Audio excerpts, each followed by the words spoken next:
Our guest today has been a member of the Illinois General Assembly since 1973.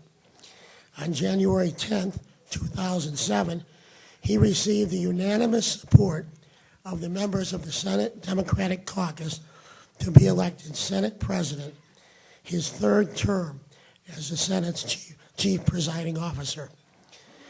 This session is the first time, John Hooker, listen to this, the first time in 70 years, and the first time since the 1970 State Constitutional Convention, that Democrats hold a veto-proof majority in the Illinois Senate. Our guest today was, I know it sounds good, I'm just trying to, sometimes families don't always agree on everything. Our guest today was elected to the Senate in 1982. He served as a member of the Illinois House of Representatives from 1973 to 1983. Our guest today is a 1953 graduate of Chicago's Tilden Tech and graduated from Loop Junior College. He is a lifelong resident of Chicago's South Side. Senator Jones has 4 children and is married to Dr. Lori Jones. Ladies and gentlemen, Senate President Emil Jones. Mr. President.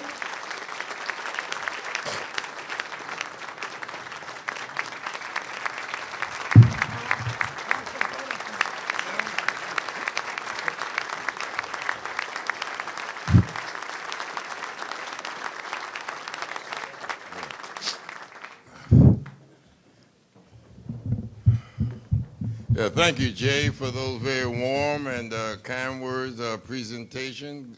Good morning to you all. It's good to see so many fresh faces on a Thursday, chilly morning in the city of Chicago. At 6 o'clock, I rolled over, looked at the clock. I said, I can still a few more minutes, you know. Almost didn't make it, you know.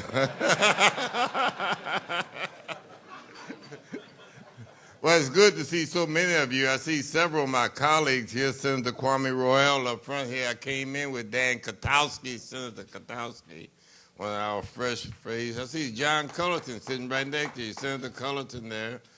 I thought I saw Senator Matty Hunter. Make sure you guys be ready to do the right thing. And all my good friends I see here, many of whom I've had the opportunity to work with on a variety of issues over the years.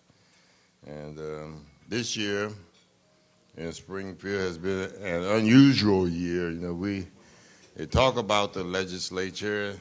We are a full-time legislature. We've been in session every month this year, so therefore that pay raise we received is justified, but it may not have been enough.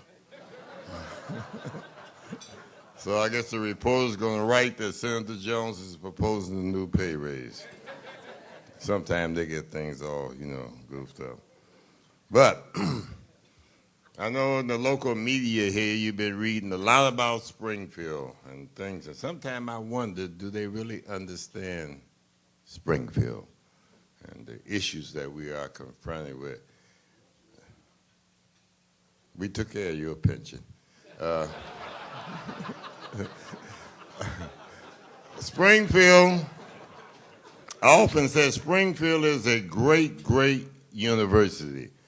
It affords you the opportunity to meet with folks from all walks of life, all sectors of the state of Illinois, and you learn their area, you learn their needs, and you learn their wants. So outside the city of Chicago, as it has often been said, there's a place called Illinois.